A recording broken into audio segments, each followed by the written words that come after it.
Alam nyo ba, I'm so excited kasi ngayon lang napanood ko yung pagkapanalo ni Marian sa Best and Actress. So, diba, alam nyo mga kanya, talagang si Marian is idol na idol ko yan. And then, hindi ko expect na mananalo siya this year sa kanyang movie. So, eto na nga guys, panoorin na natin kasi syempre, excited na tayo, diba?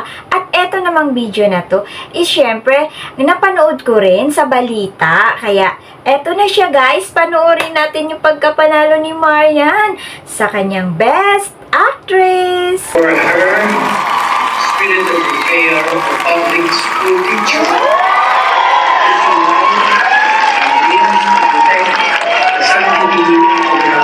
Marian Rivera.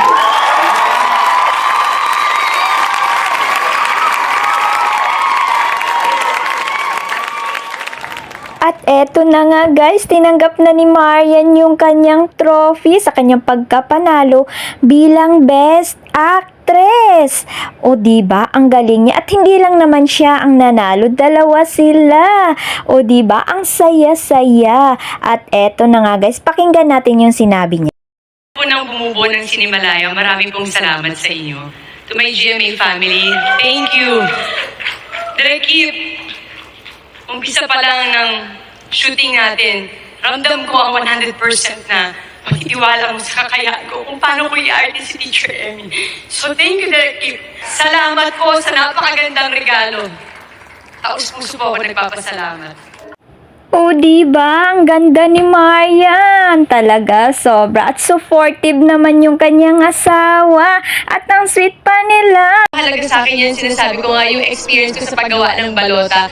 Yung fulfillment talaga bilang isang artist, nararamdaman ko talaga tuwing umuwi siya after every shooting day.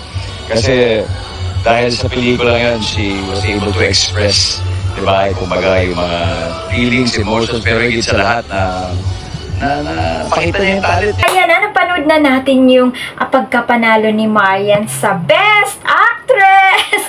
Sa hindi pa nakapag-subscribe sa channel ko, mag-subscribe na kayo. Ang i-hit ang notification bell para updated kayo sa mga videos ko.